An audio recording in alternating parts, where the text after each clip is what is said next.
दोस्तों, क्या आप इमेजिन कर सकते हैं कि दुनिया के किसी एक हिस्से को बाकी दुनिया से अलग कर दिया जाए और उसका वास्ता बाकी दुनिया से खत्म हो जाए, तो क्या होगा उस हिस्से का हाल। यकीनन उस हिस्से पर रहने वाले लोग अविकसित और पिछड़ी हुई जिंदगी जीने को मजबूर हो जाएंगे और वो बाकी दुनिया से काफी पीछे रह जाएंगे। वहीं ये पिछड़ापन जिंदगी के हर क्षेत्र में देखने को मिलेगा। वहीं दूसरी तरफ बाहर की दुनिया धीरे धीरे, जैसे कि होता है, अपने आप को एडवांस टेक्नोलॉजी से युक्त करती जाएगी और इन दोनों ही हिस्सों के बीच में जमीन आसमान का फर्क आ जाएगा और यह होगा एक ही पृथ्वी के एक ही युग में, पृथ्वी के दो अलग अलग हिस्सों में। दोस्तों, ऐसा हमने अभी आपसे सोचने को कहा है, लेकिन ये सिर्फ कल्पना नहीं है, ये सच में हुआ है। क्या वो आपको यकीन नहीं आ रहा है हमारी बात का? ऐसे ही धरती के दो हिस्सों के बीच बनी हुई बैरियर की तरह एक लाइन है, जिसे वालेस लाइन कहा गया था। इसकी खोज करने के बाद इसके ढूंढने वाले वैज्ञानिकों की इस खोज और थ्योरी को उस समय मान्यता नहीं मिली थी, लेकिन काफी समय बाद जब इसी तरह की अन्य खोजें हुई तो नए वैज्ञानिक सालों पहले दी गई वालेस लाइन की उस थ्योरी को मानने के लिए विवश हो गए। दोस्तों, हमारी इस दुनिया में ऐसा एक बैरियर मौजूद है, या कहें तो इनविजिबल बैरियर मौजूद है, जिसे हम अपनी आंखों से तो नहीं देख सकते, पर यह हमारी दुनिया के ही दो हिस्सों को अलग अलग भागों में बांट देता है। जी हाँ, इस तरह का इनविजिबल बैरियर इंडोनेशिया में मौजूद है, जो वहां के आइलैंड को अलग अलग एज में बांटती है। यह समझने के लिए हम आपको जो मैप दिखाने वाले हैं, उसमें आप साफ तौर पर देख सकते हैं कि इंडोनेशिया में मौजूद ये दो आइलैंड एक दूसरे से केवल 35 किलोमीटर की दूरी पर स्थित हैं। लेकिन इसके बावजूद भी यहाँ पाए जाने वाले जानवरों में काफी विभिन्नताएं पाई जाती हैं, जिन्हें देखकर हम ये यकीन नहीं कर सकते हैं कि एक ही क्षेत्र में रहने वाले जानवर हैं। और अगर बात करें सी एनिमल्स की, तो दोस्तों, दोनों आइलैंड बीच में 35 किलोमीटर का सी एरिया होने के बावजूद भी यहाँ के वाटर एनिमल्स भी इस आइलैंड के बीच बनी बैरियर लाइन को नहीं तोड़ पाते हैं। वहीं इन आइलैंड्स पर रहने वाले पक्षी यानी कि बर्ड्स भी एक दूसरे से बिल्कुल भी मैच नहीं होते हैं। न ही एक आइलैंड की पक्षियों की मौजूदगी दूसरे आइलैंड पर देखी गई है और न ही कभी दूसरे आइलैंड के पक्षियों की मौजूदगी पहले वाले आइलैंड पर। इस तरह अगर ये कहें कि ये दोनों ही आइलैंड अपने आप में अलग अलग एक दुनिया बसाते हैं, तो कोई बड़ी बात नहीं है। दोस्तों, इन आइलैंड के बीचों बीच बने इस इनविजिबल बैरियर की खोज एक साधारण से कीड़े जमा करने वाले अल्फ्रेड रसल वॉलेस ने करी थी, जो अपनी इस थ्योरी की वजह से वो चार्ल्स डार्विन के बराबर पहुंच सकते थे। कहने को तो अल्फ्रेड रसल बिना पढ़े लिखे थे। इनका जन्म 8 जनवरी 1823 को इंग्लैंड के वॉलेस शहर में हुआ था, जहां ये गरीब परिवार से ताल्लुक रखते थे, जिस वजह से बचपन में ही उनकी पढ़ाई छूट गई। पढ़ने लिखने के शौकीन वॉलेस ने अपने घर की ही लाइब्रेरी और पिता की किताबों का सहारा लिया था। वॉलेस के पिता एक मैप बनाने का काम करने वाले साधारण व्यक्ति थे, साथ ही गार्डनिंग की हॉबी भी रखते थे, जिस वजह से उनके पास कई तरह के मैप्स और गार्डनिंग से संबंधित किताबें मौजूद थी। और इन्हीं किताबों की मदद से वॉलेस ने कुदरत और वनस्पति विज्ञान को अच्छी तरह समझ लिया था और उनकी रुचि प्रकृति के साथ साथ पृथ्वी की बनावट और बीते इतिहास में बढ़ने लगी थी। बड़े होने पर वॉलेस द्वारा अपने पिता का ही काम संभाल लिया गया। वो अपने बड़े भाई और पिता के साथ दूर दूर जाकर नक्शों की पैमाइश करने लगे थे। इन्हीं दिनों वॉलेस की मुलाकात हुई जाने माने एंथ्रोपोलॉजिस्ट हेनरी वॉल्टर बेट्स से, जो एक कीड़े मकोड़े खोजने वाले वैज्ञानिक थे। वॉलेस को इनके साथ काम में काफी रुचि महसूस हुई और तब हेनरी द्वारा वॉलेस को अपने इस हुनर को सिखाया गया। आगे जाकर इन दोनों द्वारा इस हॉबी को एक बिजनेस के रूप में अपनाया गया। उस समय इंग्लैंड में विक्टोरिया टाइम पीरियड चल रहा था और वहां नई नई खोज की जा रही थी। इस वजह से छोटे छोटे कीड़े मकोड़े और अजीबोगरीब दिखने वाले इंसेक्ट्स काफी कीमत दे जाते थे। यही सोचकर वॉलेस और हेनरी द्वारा इसे अपने नए बिजनेस के तौर पर अपनाया गया। वॉलेस की सोच थी कि वो इस तरह पैसे कमाकर अपनी फाइनेंशियल कंडीशन सुधार सकते हैं और अपनी नई नई खोज के द्वारा जैव विज्ञान में पहचान भी बना सकते थे। इसी सोच के साथ इन दोनों दोस्तों ने अलग अलग किस्म के कीड़े मकोड़े और अनदेखी स्पीशीज को जमा करने और उनकी जानकारी जुटाने के लिए ब्राजील का रुख किया। वहां उन्होंने लगभग 4 साल तक अपने इस काम को बेहद मेहनत से अंजाम दिया और कई तरह की रेयर स्पीशीज को कलेक्ट भी किया। साथ ही वहां उन्होंने एक अलग तरह की बर्ड टोकन को भी पकड़ा था। ये बर्ड की एक अलग ही तरह की प्रजाति थी और अब तक लोग उससे अनजान थे।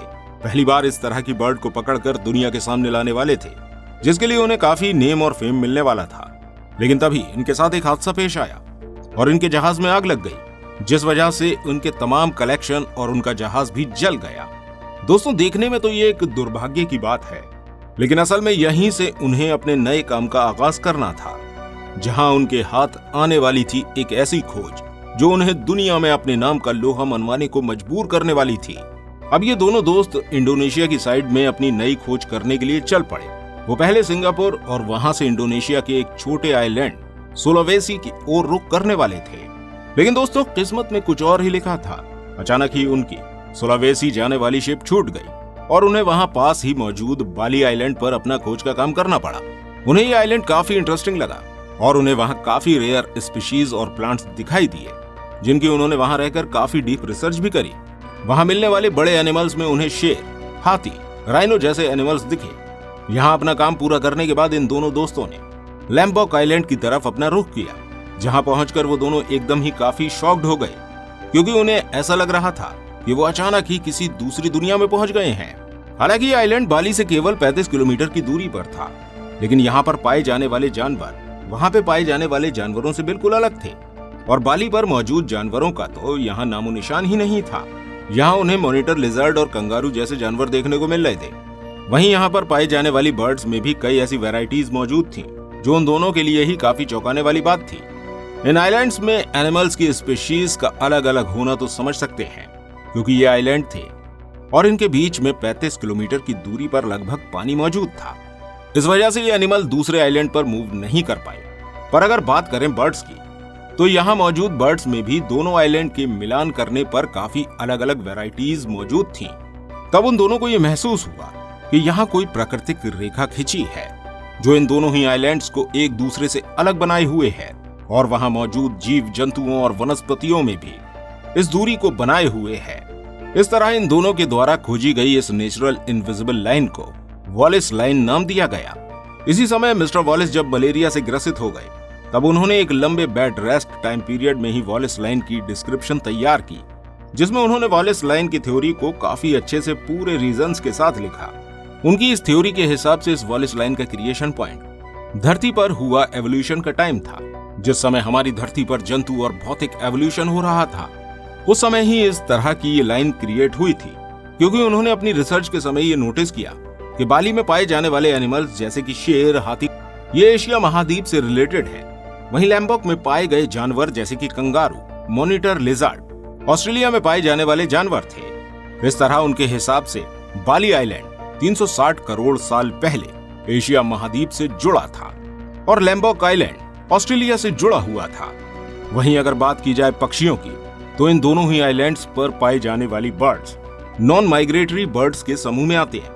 नॉन माइग्रेटरी बर्ड्स वो होती हैं जो लंबी उड़ान नहीं भर सकती हैं और माइग्रेट नहीं करती हैं।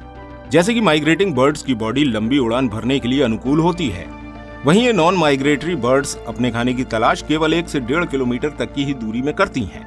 और शायद आपको याद हो कि लैम्बॉक और बाली आइलैंड में 35 किलोमीटर का फासला है, जिस वजह से ये बर्ड्स एक दूसरे के कांटेक्ट में नहीं आ पाए और उनकी अपनी अलग अलग प्रजातियां इन दोनों आइलैंड्स पर मौजूद हैं। वॉलेंस ने वहां मौजूद वाटर एनिमल्स को भी अपनी इस थ्योरी में जगह दी थी। वॉलेंस के हिसाब से इस समुद्री भाग में डीप सी में काफी पावरफुल करंट बनता है जो इन वाटर एनिमल्स को दूर तक ट्रेवल करने से रोक देता है।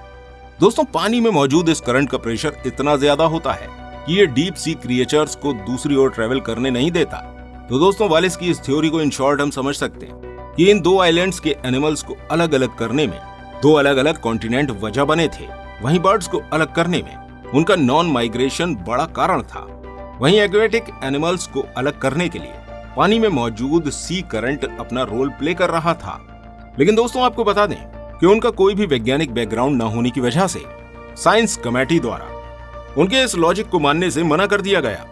वॉलिस द्वारा उस समय चार्ल्स डार्विन को एक लेटर के थ्रू अपनी इस वॉलिस लाइन की खोज से अवगत कराया गया। इसके बदले में डार्विन द्वारा वॉलिस को एक अप्रिशिएट लेटर भी दिया गया और अपनी इस खोज का वर्णन डार्विन ने अपनी book the origin of species में भी किया है। लेकिन अफसोस की बात यह थी कि उनकी इस बुक में कहीं भी वॉलिस का नाम नहीं पाते हैं, जबकि वॉलिस द्वारा अपनी इस थ्योरी में एनिमल्स की एवोल्यूशन को भी जगह दी गई थी, जिसमें उन्होंने बताया था कि हर नई प्रजाति अपनी पिछली प्रजाति से ही इवॉल्व है।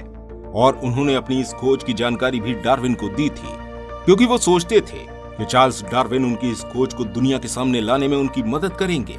लेकिन यहाँ उनकी ये सोच गलत थी, क्योंकि चार्ल्स डार्विन द्वारा जब अपनी किताब थ्योरी ऑफ एवोल्यूशन तैयार करी गई, तब उन्होंने अपनी इस बुक में वॉलिस की इस खोज को जगह तो दी, पर वॉलिस का नाम कहीं नहीं लिखा। यही नहीं, वॉलिस और भी कई जगह पर अपनी किस्मत में पीछे रह गए, क्योंकि उनकी थ्योरी को प्रमाणित करने वाली धरती की टेक्टोनिक प्लेट्स उस समय वैज्ञानिकों की समझ से दूर थी, या कहें तो तब ये बात प्रमाणित नहीं हो पाई थी। और उनके मरने के लगभग 50 साल बाद वैज्ञानिकों के द्वारा धरती की इन टेक्टोनिक प्लेट्स में हुई हलचल जैसी घटनाओं को माना गया और प्रमाणित भी किया गया, और वॉलिस की उस खोज की सराहना भी की गई। जब वैज्ञानिकों द्वारा टेक्टोनिक प्लेट्स को आधार बनाकर रिसर्च करी गई और उसका मॉडल बनाया गया, उसमें ये बात सच साबित हो रही थी कि बाली कभी एशिया से मिला हुआ एक आइलैंड था, वहीं लैम्बॉक ऑस्ट्रेलिया का ही एक हिस्सा था। दोस्तों, ये खोज तब हुई जब हमारे बीच वॉलिस जैसे महत्वपूर्ण थ्योरी देने वाले महान व्यक्ति नहीं रहे थे। दोस्तों, अक्सर ये ऐसा होता है कि जब किसी बड़े वैज्ञानिक द्वारा कोई बड़ी खोज की जाती है तो वो उस समय मौजूद लोगों की समझ से परे होती है, जिस वजह से लोग उसे एक्सेप्ट नहीं कर पाते और इसका फायदा और श्रेय उन लोगों को नहीं मिल पाता है। लेकिन कुछ सालों बाद अन्य प्रयोगों के द्वारा ये बात सिद्ध कर दी जाती है कि पहले के वैज्ञानिकों द्वारा कही गई बात सच थी, लेकिन तब वो साइंटिस्ट इस दुनिया में मौजूद नहीं होते हैं जिससे वो अपनी इस खोज का रिवार्ड पा सके। दोस्तों, हमारी आज की ये वीडियो सर वॉलिस के नाम है। उम्मीद करते हैं आपको ये वीडियो पसंद आई होगी। इस वीडियो को ज्यादा से ज्यादा शेयर जरूर कीजिएगा और वीडियो को लाइक करना बिल्कुल मत भूलिएगा। मिलते हैं आपसे अगली वीडियो में। Good bye.